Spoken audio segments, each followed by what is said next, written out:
Bisa, Pak. Oke, kita mulai. Bismillahirrahmanirrahim. Assalamualaikum warahmatullahi wabarakatuh. Melanjutkan materi kemarin tentang hukum dagang.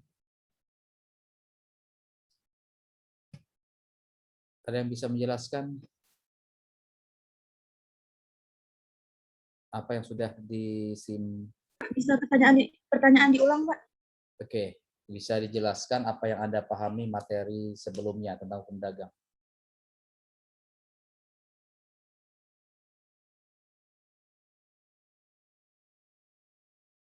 Silakan. Ada yang bisa menjelaskan materi tentang hukum dagang? Saya, Pak. Oke, silakan, Tresna. Baik, hukum dagang itu merupakan ya segala perbuatan antara yang meliputi jual beli barang untuk memudahkan memajukan pembelian dan penjualan itu sendiri. Sedangkan prinsip perdagangan adalah perbuatan perantara kepada produsen dan konsumen yang mempunyai beberapa jenis.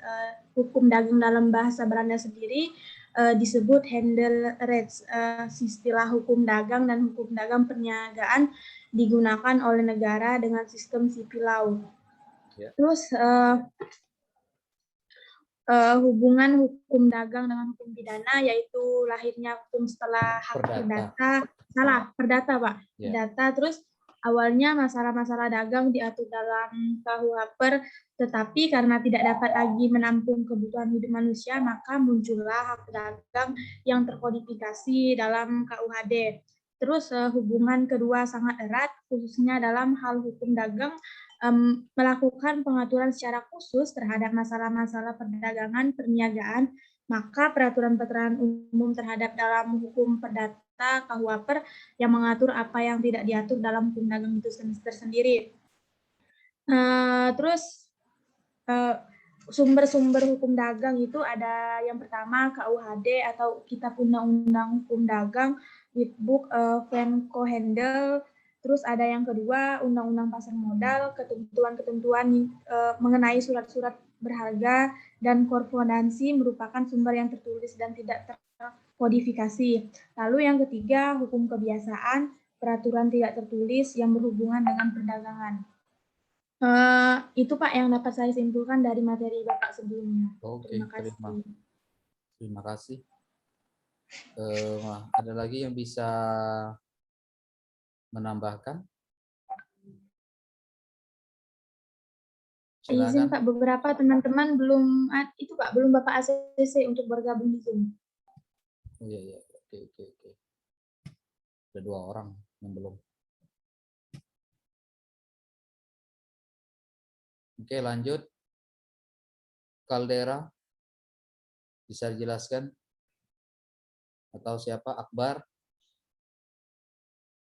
Akbar atau Kaldera, silakan.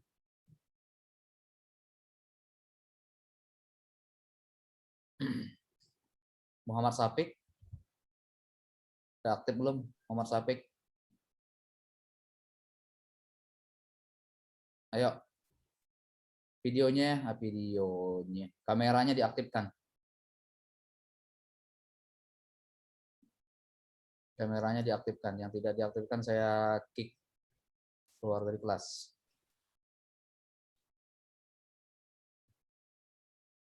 Oke, silakan Daniel. Daniel, aktifkan videonya, Nil. Silakan, presentasikan. Apa hasil menyimak? Ya, Pak. Ya, hasil menyimak video kemarin. Silakan, Nil.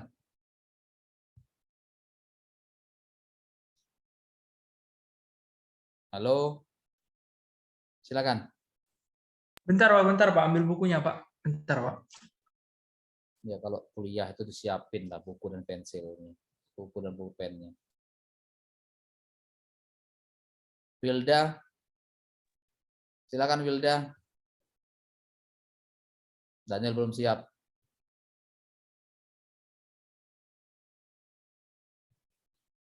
Wilda, silakan.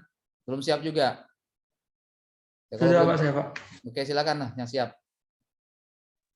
Yang kemarin kan yang bahas tentang hukum dagang, Pak. Yang saya tulis itu istilah hukum dagang merupakan segala perbuatan perantara yang meliputi perbuatan membeli atau menjual barang untuk memudahkan hubungan antara produsen dan konsumen serta memajukan pembelian dan penjualan itu sendiri. Terus di hukum dagang itu ada beberapa prinsip perdagangan, Pak.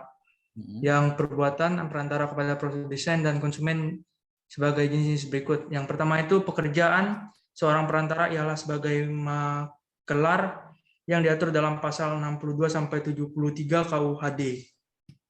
Dan komisioner pada pasal 76 sampai 85 KUHD dan agennya, Pak.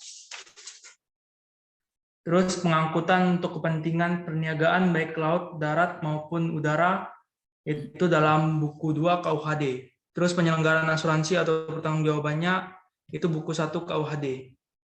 Sama pengertian makelar adalah perantara khusus yang menghubungkan pengusaha atau produsen dengan pihak ketiga. Komisioner adalah orang yang menjalankan perusahaan dengan membuat perjanjian atas nama sendiri atau perorangan. Itu, Pak. Oke, terima kasih. Baik, Pak. Melanjutkan materi sebelumnya. Tapi sebelum masuk ke materi, saya coba untuk menambahkan materi dari hukum dagang. Sampai di mana materi kemarin? Baik, unsur-unsur yang diperoleh. Oke. Menambahkan materi sebelumnya. Jadi hukum dagang di sini adalah ini ilmu tambahan saja. Hukum dagang di sini adalah hukum perikatan yang timbul khusus dari lapangan perusahaan. Jadi hukum perikatan yang timbul khusus dari lapangan hukum perusahaan. Lapangan hukum perusahaan yang menyangkut perdagangan atau perniagaan. Ini kata Purwo Sucipto. Jadi sebenarnya hukum dagang itu ya lahir dari hukum perikatan. Hukum perikatan dari mana? Hukum perikatan yang lahir dari hukum perusahaan. Adanya beberapa orang yang mengikat diri dalam suatu perkumpulan, maka disitulah lahirnya hukum dagang, perikatan dari beberapa orang yang mengikat diri dalam suatu perkumpulan, maka lahirlah hukum dagang. Jadi sekali lagi hukum dagang ini aturan-aturan hukum yang mengatur hubungan orang yang satu dengan yang lain, khususnya dalam hal perniagaan.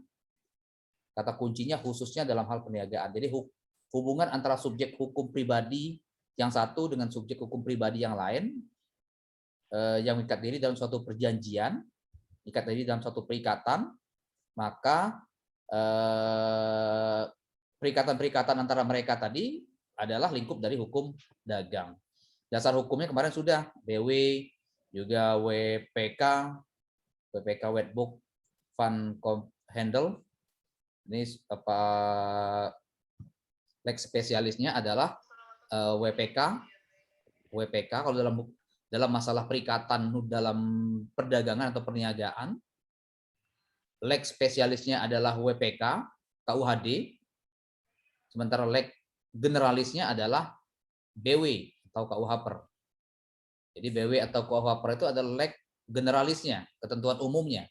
Ketentuan khususnya di mana? Ketentuan khususnya ada pada WPK atau Wet Book Fund Handle. Nah, terus hubungan dagang dengan hukum perdata kemarin sudah. Sekali lagi lex generalisnya adalah KUHPER, lex spesialisnya adalah KUHD. Jadi hukum dagang ini masuk dalam genus hukum perdata. Masuk dalam genus hukum perdata. Jadi hubungan antara hukum dagang dan hukum perdata kalau kata Vankan beranggapan bahwa hukum dagang adalah suatu tambahan hukum perdata. Jadi Vankan mengatakan bahwa hukum dagang itu adalah tambahan dari hukum perdata. Jadi suatu tambahan yang mengatur hal-hal khusus. Yang tadinya tidak diatur dalam KUHPER atau BW, maka ditambahkan dalam KUHD. Ini kata Vankan. Sementara kalau menurut Van Apeldoorn, ia mengatakan bahwa hukum dagang suatu bagian istimewa dari lapangan hukum perikatan. Bagian istimewa dari lapangan hukum perikatan. Jadi bagian dari sebenarnya hukum perikatan, tapi perikatannya bagaimana? Ya perikatan antara orang-orang mengikat diri dalam suatu usaha dagang, usaha perniagaan. yang tidak dapat diatur atau ditetapkan dalam dalam kitab ketiga BW. Ini kata Van Apeldoorn.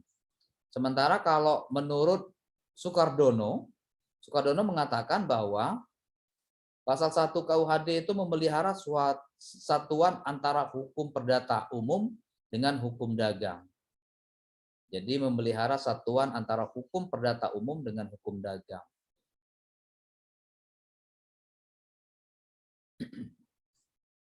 Ya, sekali lagi KUHD itu dipahami tidak menyimpang, bukan sesuatu yang menyimpang dari KUHPER. Jadi KUHD itu bukan sesuatu yang menyimpang dari KUHPER, tetapi hanya tambahan saja. Ya, tetap dalam satuan antara KUHD dengan KUHPER. Ini kata Sukardono. Sementara kalau kata Tirtamijaya mengatakan bahwa hukum dagang adalah hukum sipil yang istimewa. Jadi hukum dagang itu adalah hukum sipil yang istimewa.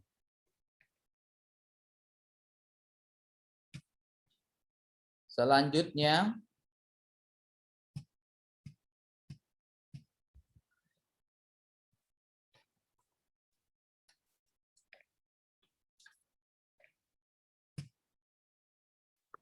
sistematika KUHD. Nah, sistematika KUHD karena sumber hukumnya adalah KUHD. Jadi sistematikanya terdiri dari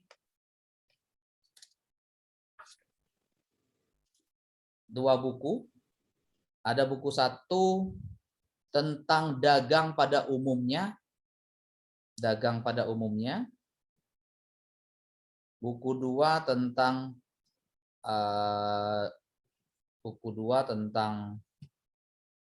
hak-hak dan kewajiban-kewajiban yang terbit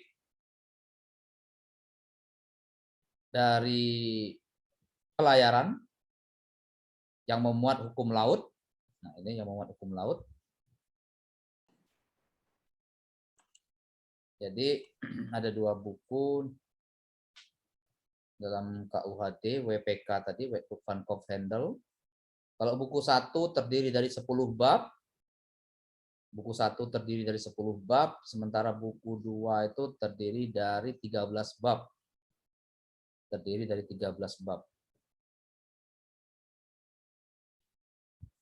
Nah, ini jadi biar Anda tidak berkhayal tentang bentuk bukunya, saran saya kalau ngambil hukum dagang nanti Mbok ya beli KUHD-nya. Harga cuma 35.000. Gak usah pelit. Kalau ngambil hukum perdata beli KUHPER-nya, karena saya malu kemarin ada salah satu dosen LB jadi kejaksaan. Pak, mahasiswa kita bagaimana kok anak semester 3 nggak punya KUHP sama sekali. Ditanya KUHP warnanya warna apa aja dia nggak tahu, jangankan isinya. Ditanya KUHP itu berapa bab aja dia nggak tahu, jangankan isinya. Ini tamparan buat kita, jadi Anda jangan pelit. Kalau ngambil hukum acara perdata, beli HIR-nya. Ngambil hukum acara pidana, beli KUHP-nya. KUHPER kalau ngambil hukum perdata. KUHP kalau ngambil hukum pidana. Kitab-kitab itu buku wajib. Karena kalau Anda ngambil kelas saya, hukum pidana nggak ada buku nggak ada KUHP, silakan pindah kelas, cari kelas lain. Nah, itu penting. Jadi inilah kembali ke susunan hukum dagang tadi sudah. Dan tadi sudah ada lingkupnya apa saja, ada yang perkumpulan, perantara kemarin sudah, perantara dalam apa? Ada berapa lingkup? Nah, ini perkumpulan. Jadi unsur-unsurnya, maksud unsur dari pengertian dari perkumpulan.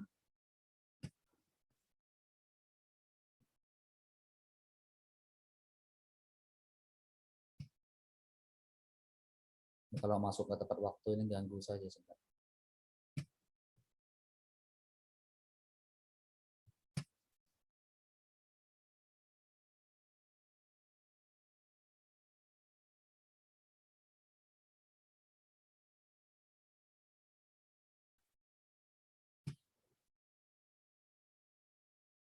perkumpulan, ada dua golongan perkumpulan, perkumpulan dalam arti sempit dan perkumpulan dalam arti luas, kemarin sudah. Dan materi selanjutnya tentang unsur-unsurnya. Jadi sini perkumpulan dalam arti luas. Sekali lagi, yang menjadi objek hukum dagang di sini adalah perkumpulan dalam arti luas. Kalau perkumpulan dalam arti sempit yang tidak ada tujuan yang bersifat ekonomi, ya ini yang membedakan antara perkumpulan dalam arti luas dengan perkumpulan dalam arti sempit yang ada tujuan ekonominya. Jadi kalau yang perkumpulan dalam arti sempit tidak punya tujuan ekonomi. Ya, kalau unsurnya di sini ada apa? Kepentingan bersama, terus kehendak bersama, tujuan bersama, dan adanya kerjasama. Nah, ini unsur-unsurnya. Tapi yang membedakan, apa yang membedakan antara perkumpulan dalam arti luas dan perkumpulan dalam arti sempit adalah sifat ekonomi atau tujuannya, tujuan bersifat ekonominya. Ini faktor atau unsur yang membedakan antara keduanya. Selanjutnya, nah tadi sudah saya kutip juga pendapat Prof. Sucipto. Sekali lagi sebenarnya yang hukum dagang itu adalah perikatan dalam hukum perdata, di hubungan antara subjek hukum yang satu dengan subjek hukum yang lain, yang timbul khusus dari lapangan hukum perusahaan, termasuk hukum perdata, yang menyangkut perdagangan atau perniagaan. Menyangkut perdagangan atau perniagaan. Ini pendapat dari Purwo Sucipto dalam bukunya Pengertian Pokok Hukum Dagang. Nah, selanjutnya perkumpulan itu ada yang berbadan hukum, ada yang tidak berbadan hukum. Kalau yang berbadan hukum, yang tidak berbadan hukum ini contohnya adalah persekutuan perdata,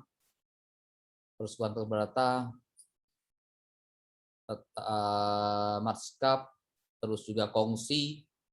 Nah, ini biasanya ada PD-PD, persekutuan dagang namanya. Misal PD Mulia Cipta. Nah, itu masih persekutuan atau kongsi. Kalau yang usaha-usaha dagang misalnya tentang kalau di Jakarta sana banyak yang jati-jati, kursi jati, itu PD-PD semua biasanya sih. PD Berkah Jaya, PDA, PDB, nah itu artinya kongsi. Pastinya 2 orang atau lebih. Terus ada juga persatuan komanditer atau komanditer penonskap, nah CP, firma, nah itu tidak berbadan hukum. Ini nanti yang membedakan apa? Yang membedakan masalah pendaftarannya, masalah pendaftaran badan hukumnya. Kalau yang itu ada anggaran dasar, anggaran rumah tangga kalau PT, sementara yang di atas itu tidak ada anggaran dasar, anggaran rumah tangga. Tapi masing-masing ada kewajiban untuk pembukuan agar nanti ketika muncul permasalahan bicara tentang sengketa antara para pihak yang mengikat di dalam persekutuannya, jika ada sengketa maka dasar pembukuanlah yang digunakan oleh hakim dalam menyelesaikan perkaranya. Nah, perkumpulan berbadan hukum, nah seperti PT, koperasi, perusahaan, asuransi. Dari pembagian tersebut di atas, yang disebut perkumpulan adalah perkumpulan dalam arti luas saja. Jadi perkumpulan dalam arti luas saja. Yang namanya perkumpulan. Kalau klub-klub bola amatir ya, tarkam. Tapi kalau klub-klub bola, MU, Persija, nah itu sudah berbadan hukum karena mereka sudah bentuk PT atau CP. PT atau CP atau yayasan bahkan. Tapi kalau klub bola amatir, tarkam, kampung A, kampung B punya klub bola, nah itu pastinya belum berbadan hukum, banyak yang berbadan hukum. Ataupun kelompok arisan, nah itu masih perkumpulan dalam arti sempit. Nah, kalau perkumpulan dalam arti luas, tadi sekali lagi, ini ada 2 bentuk ini, perkumpulan yang tidak berbadan hukum dan berbadan hukum. Nah, bicara tentang perkumpulan tadi dalam arti luas, ini ada kewajiban pembukuan. Jadi sekali lagi ada kewajiban pembukuan. Pada buku 1 titel kedua ditentukan bahwa setiap orang yang mempunyai usaha diharuskan mengadakan pencatatan dari kekayaannya. Nah, ini satu catatan. Dan harta benda perusahaannya, aset perusahaannya. Catatan-catatan tersebut merupakan bukti terhadap peristiwa hukum dari usaha dagang yang ada. Jadi hakim berhak untuk menggunakan buku-buku itu sebagai bukti untuk kepentingan pihak manapun. Ketika misalnya penyelesaian sengketa, adanya sengketa dagang, maka hakim berhak untuk meminta. Dan hakim dapat mengharuskan perusahaan untuk membuat istisar dari bagian-bagian yang bersangkutan dari pembukuan itu. Misalnya tentang apa yang menjadi objek sengketanya antara si A dan si B yang mengikat diri tadi. Si A kemudian udah nggak sepaham dengan si B, kemudian mereka ingin bubar, jadi sengketa tentang bagi hasil nggak sesuai misalnya kan antara pengelola dengan orang yang nanam modal, maka hakim bisa menjadikannya sebagai ayah kuliah.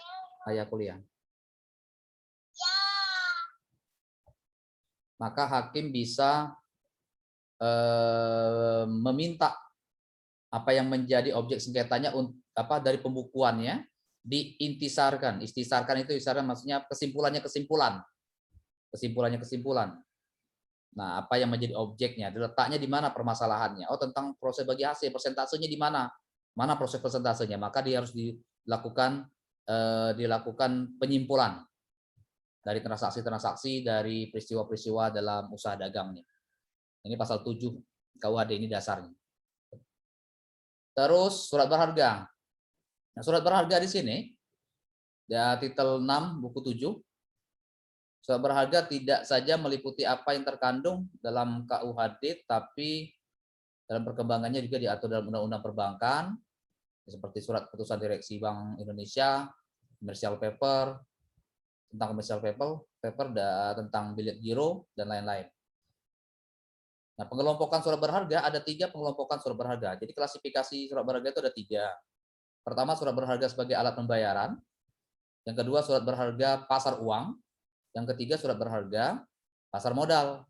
Nah, contoh-contohnya apa? Contoh-contohnya surat berharga yang menjadi alat pembayaran, sebagai alat pembayaran. Ini contohnya adalah surat wesel, cek, kwitansi, bilet giro. Nah, sementara surat berharga pasar uang, ini contohnya sertifikat deposito, sertifikat Bank Indonesia, commercial paper. Nah, surat berharga pasar uang. Sementara kalau surat berharga pasar modal ini meliputi surat saham dan obligasi. Kalau ketentuan pasar modal dalam KUHD yang disebut dengan bursa sudah tidak berlaku lagi semenjak ada Undang-Undang Nomor 8 tahun 95 tentang pasar modal. Artinya ini sudah ada lex spesialis dan lex posteriori yang baru. Jika yang lama sudah tidak berlaku. Selanjutnya asuransi, singkat saja. Asuransi merupakan perjanjian antara lembaga asuransi, penanggung, yang mengikat diri kepada seseorang yang disebut dengan tertanggung. Jadi perusahaan asuransi penanggung resiko, sementara yang tertanggung adalah klien asuransi. Jadi nasabah asuransi, ini tertanggung, istilah tertanggung. Jadi penanggung menerima premi, ada premi yang dibayarkan oleh tertanggung, sejumlah uang, dari tertanggung yang akan diberikan kepada tertanggung kelak bila kepentingan yang dipertanggungkan tiba saatnya dalam bentuk klaim, adanya ganti kerugian. Misalnya Anda seorang penyanyi terkenal, Rainer misalnya. Kalau Anda seorang penyanyi terkenal, bisa mengasuransikan suaranya. Kalau suara Anda kan mahal, misalnya Anda seorang penyanyi terkenal, khawatir nanti akan terjadi kerugian dari akibat pita suara Anda rusak misalnya, maka diasuransikan Anda tetap bayar misalnya 1 juta setiap bulan.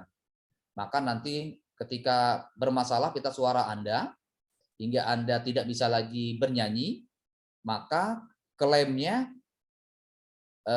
dari premi yang Anda bayar tadi, maka akan dibayar kepada Anda, diberi kepada Anda oleh penanggung. Dalam hal ini misal perusahaan asuransi. Biasanya kalau pemain bola terkenal, mereka sudah mengasuransikan kaki mereka. Kaki kiri berapa asuransinya, kaki kanan berapa asuransinya. Jadi sudah diasuransikan. Ketika mereka cedera, maka klaim asuransi itu bisa dimohonkan ke penanggung. Kalau asuransi kendaraan bermotor, ya kendaraannya yang jadi objek. Asuransi jiwasraya yang jiwanya yang menjadi fisik dan jiwa yang menjadi objek.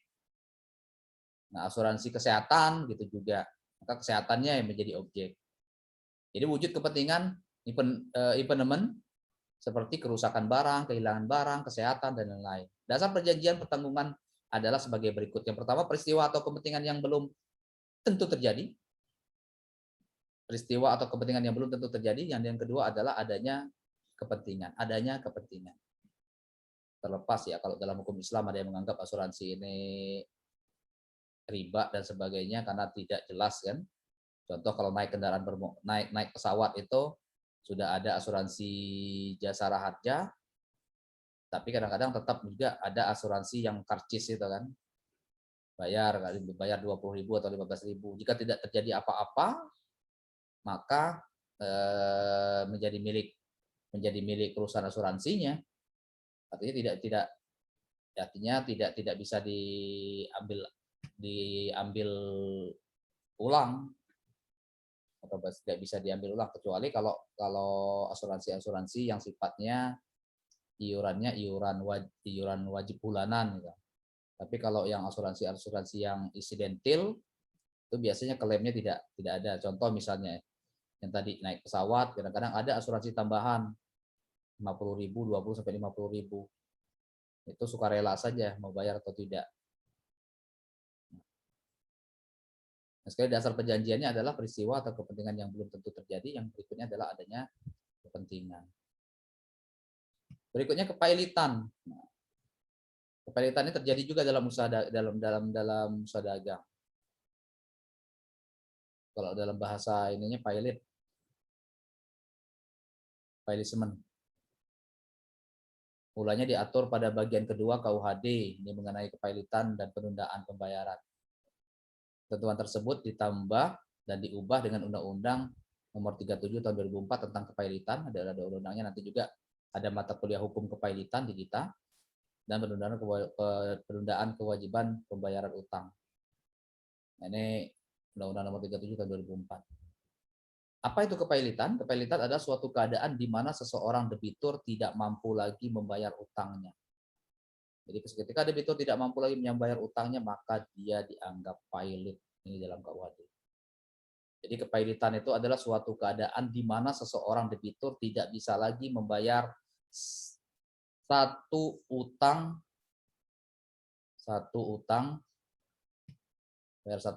kepada krediturnya pada saat telah jatuh tempo. Ini menurut undang-undang kepailitan. Singkat saja karena waktu. Selanjutnya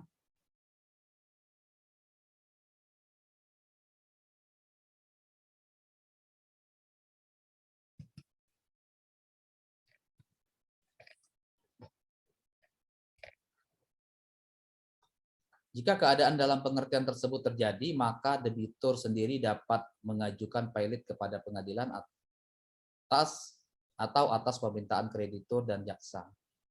Jadi ketika bank biasanya debitur tidak lagi membayar ketika dilikuidasi, maka menanggung utang, makanya harus dinyatakan pailit. Jika tidak mampu lagi memenuhi permintaan krediturnya, kasus asuransi Jiwasraya juga menyatakan pailit atas permohonan kehabisnya atas dasar permintaan kreditur atau permintaan jaksa. Di kasus Jiwasraya. Jiwasraya, Bumi Asih ya Pak, di asuransi Bumi Asih dulu pernah sempat terjadi. Bumi Putra, bukan Bumi Asih, Bumi Putra, asuransi Bumi Putra. Semuanya sempat tutup dan banyak juga yang tidak dibayarkan utang-utangnya kepada kreditur. Terus berikutnya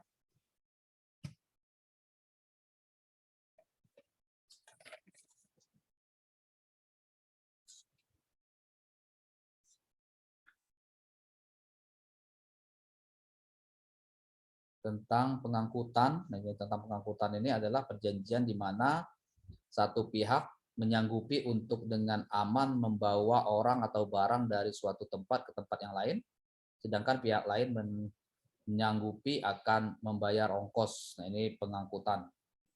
Pengangkutan ada juga dalam hukum dagang.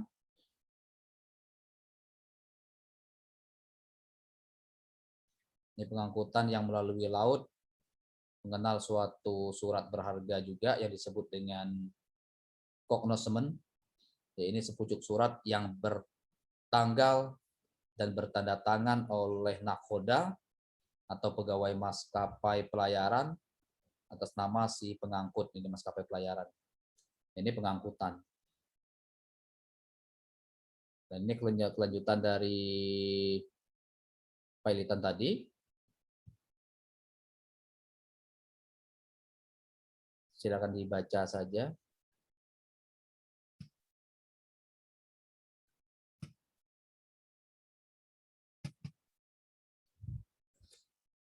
Ada persekutuan dagang, ada firma, ada PT, ada CP, ada koperasi. Ini masuk dalam lingkup lingkup persekutuan dagang. Saya rasa cukup sekian dulu materi yang bisa saya sampaikan.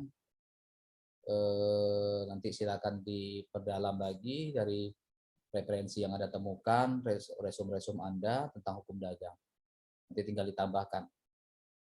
Jangan hanya terfokus pada bahan yang saya berikan, tapi juga Anda berusaha untuk mencari tambahan lainnya.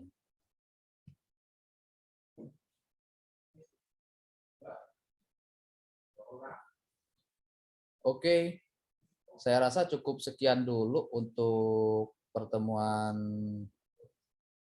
hari ini.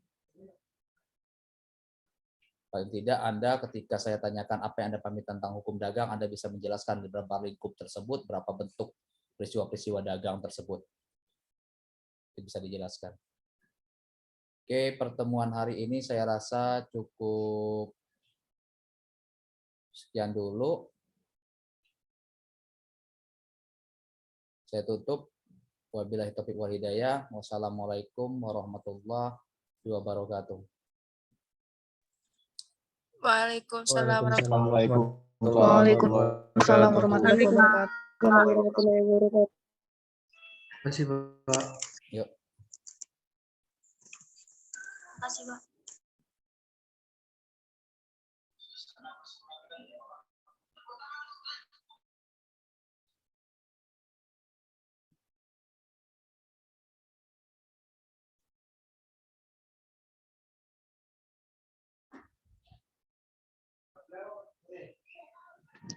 Kenapa? PHI. Materi hukum dagang tapi.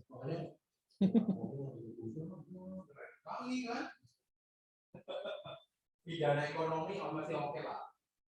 Hukum dagang kok.